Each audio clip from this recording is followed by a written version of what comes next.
Welcome to a new episode of Cyber Review. Today, we're talking with Christopher Kaiser about his book, Cybercrime Through Social Engineering, The New Global Crisis. He's a cyber criminologist and the founder, president, and CEO of Cybercrime Analytics. Hi, Chris. Welcome to Cyber Review. How are you? Great. How are you, Sophia?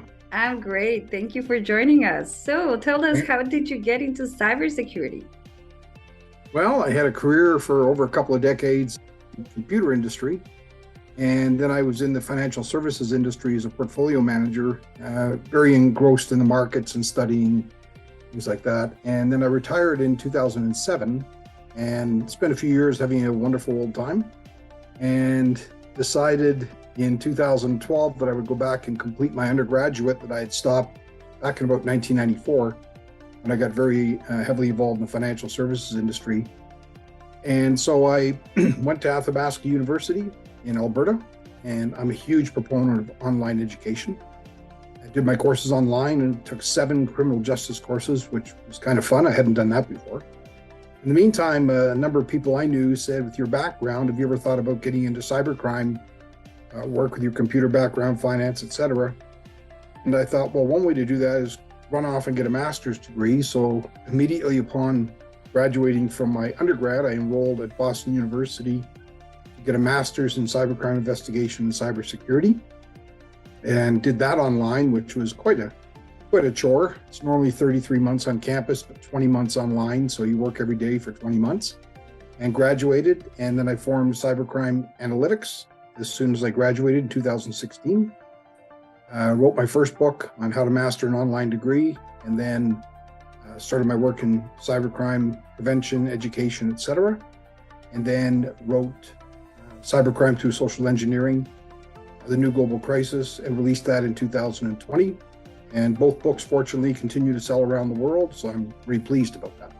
So let's talk about your book. You're an author, so you wrote Cybercrime Through Social Engineering, The New Global Crisis. So who is this book for? Well, I wrote the book for everyone, which is what a publisher never wants to hear. But in fact, I did write it for the 4 billion users of technology, because cybercrime has become, in my opinion, fastest growing, most successful, least risky form of crime probably in history. The opportunity of those that commit cybercrime of getting caught is pretty slim. And unfortunately, they can get to anybody, anywhere, anytime, pretty much. So I wrote the book. It's not a technical book. It can be read by anybody. The chapters are short. There's all kinds of subjects that are covered in it. And it applies, I believe, to those that have limited knowledge in cybercrime prevention or cybercrime events, as well as those who are experienced, because every one of us, regardless of our background, are susceptible to getting tricked at some time through a social engineering event. So that's who I wrote the book for.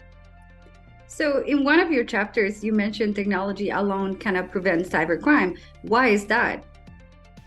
Well, historically, and this goes back to my computer career as well, and in the financial services, a lot of money is spent on determining how people can get into an organization, for example.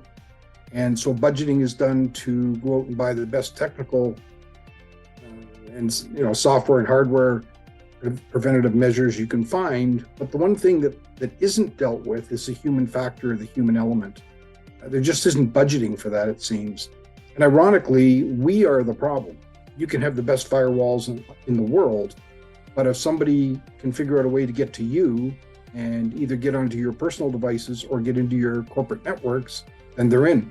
So you can have the best firewalls in the world, but at the end of the day, it's us who have the responsibility of trying to stop these nefarious characters from getting into our computers and getting into corporate networks and government networks. So this brings me to another part of the interview is, tell us about your new theory you've developed, the RESCAT theory, required elements for social engineering attack theory. What is it about?